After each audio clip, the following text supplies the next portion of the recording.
The Renault Kadjar has been around since 2015, and has it set the world alight? No, not really. It was a medium-sized SUV which was very popular in 1.5 litre diesel form.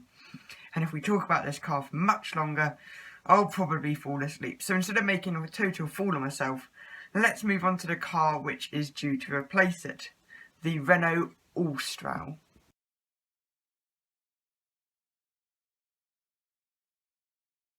Straight away then, we can tell that Renault isn't too proud about the Kadjar, because otherwise they would have given this new model the same name.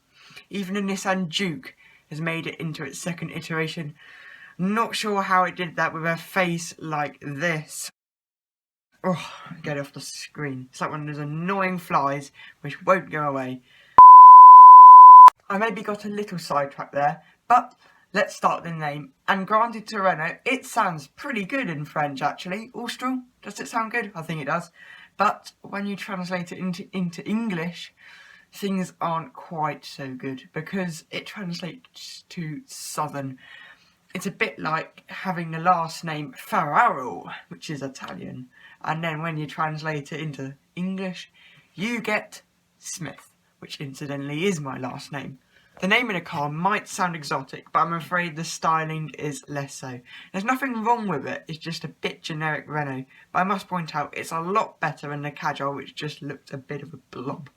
And there are a couple of things I do quite like the crease along the side of the bodywork. It sort of merges into the doors where it disappears, and then on the front wing and the back wing it sort of becomes more prominent. And I also like the rear light bar design. I think that's very clever. Step inside though, and the car has a far more facade or funky feeling. I'll stop with the French gags. On a serious note though, I'm actually really impressed by the interior design at least. We'll wait and see about the quality of this new Renault. We've got lots of nice layers of wood, lots of nice layers of leather.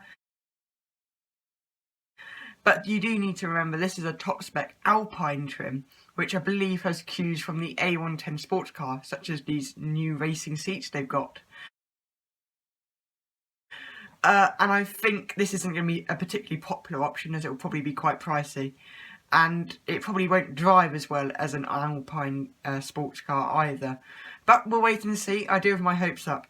But that is not the standout feature here. The actual standout feature is the infotainment, which is integrated into this floating light panel along with the climate control and the digital driver's display. Renault has had this problem with their infotainment, where their hardware is great, but their software not so great. It's a bit like folding phones in the way that they look really cool on paper until you realise they're compromised in every way, like the battery and the cameras. And then they also have a massive crease down the middle of the screen.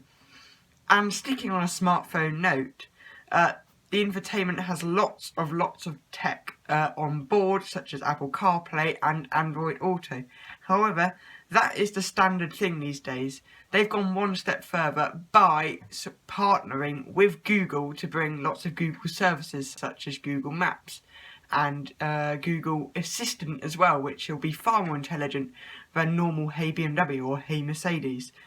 And that's integrated into the system. You don't have to connect your phone up or anything to it.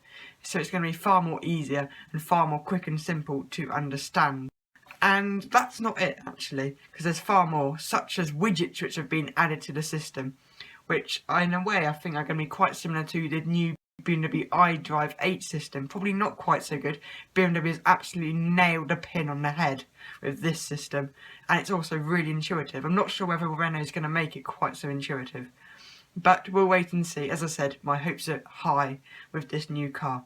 And the last thing to point out, which is also smartphone related, is that Gorilla Glass is used on the screen, which will prevent lots of scratches and things from forming. And yeah, it's the sort of thing they have on smartphones to prevent scratches and also stop it from forming cracks. So I think it'll be indestructible, this screen. It's all well and good, this car being an iPhone rival, but this is a car after all, and what you really are paying for is what's under the bonnet, aren't you? And when there's only two engines on offer, you hope they're going to be good, aren't you? When I say two, there are lots of different power outputs for each of these two engines. One's a mild hybrid and one is a full hybrid. So the full hybrid ranges from 157 bhp to 196 bhp in this 1.2 litre petrol engine, as I said, as a full hybrid, or you can get a mild hybrid with 140 to 160 bhp. And the last thing is, there's no clunky diesel at last. That's gone. That 1.5 litre diesel is axed. Renault Austral would be a true joy to drive. But they weren't going to say that it was going to be an absolute shambles, were they? So we'll wait and see until the magazines get to test them and whether they are right. The final thing to mention though is the prices, and Carwow estimate this car will cost around £23,000, which I think is very reasonable, but I imagine it will cost a bit more than that, especially with this huge tech upgrade and overall improvements in every single area. And on that positive note, that's the end of this video, and see you in the next upload.